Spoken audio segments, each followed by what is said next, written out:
Anda kembali bersama kami di Lens Talk. Kita masih membahas mengenai tren pernikahan tematik masih bersama dengan Mas Yazid.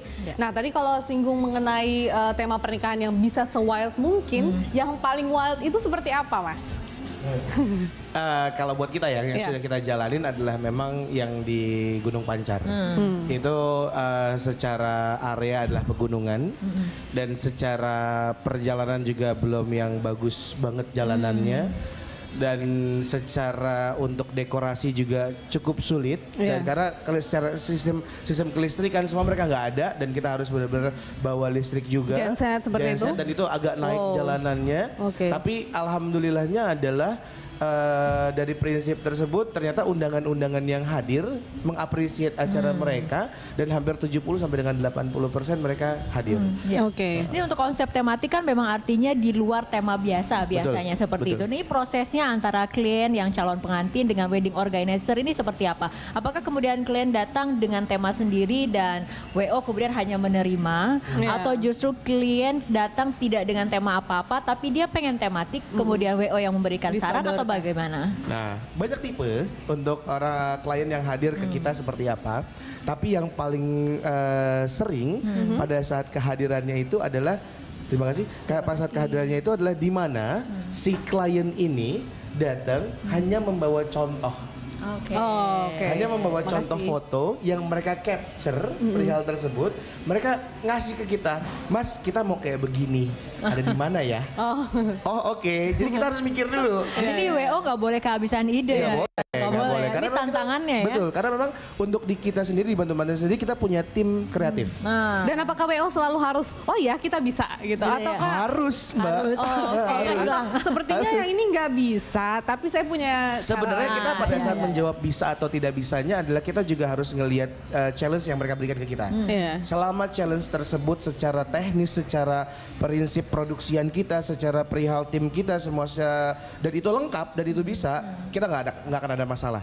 Kita pasti bisa jalanin hal tersebut. Tapi ini komunikasi artinya dua arah antar kemudian wedding organizer dan juga klien seperti itu ya? Harus. Karena kalau nggak dua arah kita nggak akan pernah tahu apa yang mereka mau dan apa yang kita ciptakan sama atau tidak.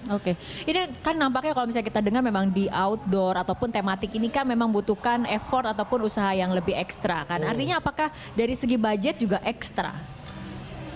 Kalau budget aku sih bilang depend. Karena prinsipnya adalah kalau kita membandingkan outdoor dan indoor, sebenarnya prinsip untuk yang di Jakarta ya, kita tidak berbicara luar kotanya untuk outdoornya ya. Untuk Jakarta seharusnya bisa di bawah indoor. Seharga untuk di outdoor ini. Berapa persen sih bisa menghemat ketimbang kita menyelenggarakannya di indoor? 15 sampai dengan 20%. 15 sampai 20% begitu ya? Jadi fake, indoor, outdoor. Nanti kita pakai ambil kalkulator. Boleh.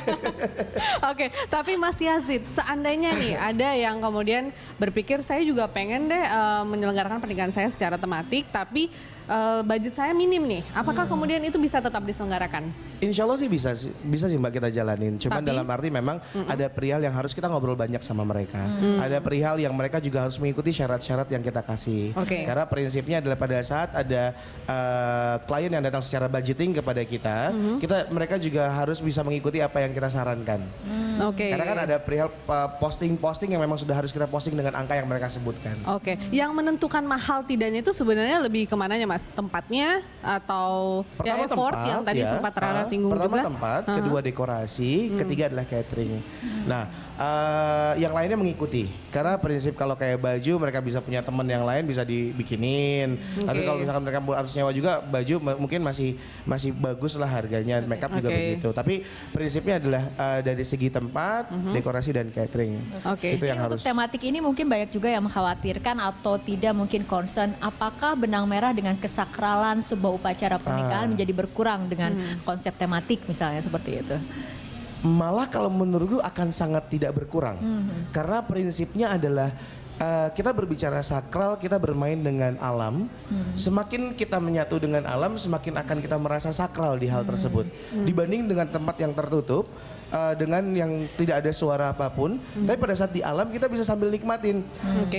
Entah lagi akad, atau entah lagi pemberkatan, perihal tersebut kita bisa kena ada angin-angin sepoi, tapi dengan suasana yang mungkin agak-agak sedih untuk mulai Jadi lebih izinnya. menikmati prosesi itu ya? Betul, Oke, betul banget. Dan itu yang sering kita jalankan dengan kondisi ada suara-suara burung dan itu masuk dengan sendirinya.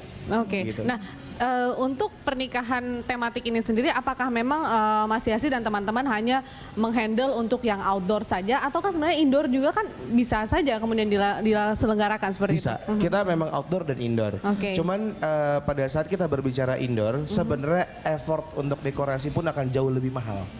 Oh. Karena adalah kita merubah sesuatu hal yang berbentuk indoor, kita harus membuat, contoh kita mau buat hutan. Otomatis kita harus bawa pohon yang lebih banyak. Oke. Tapi kan kalau di outdoornya pohonnya sudah ada, tinggal kita hias Ya aja. iyalah, kalau hutan mah ngapain di indoor ya? Nyari aja hutan nih gitu. Tapi Mas, apakah akan bekerja sama dengan pihak gedung atau gedung itu berbeda lagi sendiri kalau untuk indoor ini? Kalau untuk indoor yang pasti adalah kalau untuk WO sendiri, alhamdulillahnya ada beberapa sudah hampir cuma beberapa gedung sih yang memang kita tidak bisa masuk. Tetapi gedung-gedung yang lain tuh insya Allah sih masih memperizinkan kita masuk dengan kondisi mau kita kerjasama ataupun tidak, setidaknya kita memberikan effort yang bagus buat mereka juga.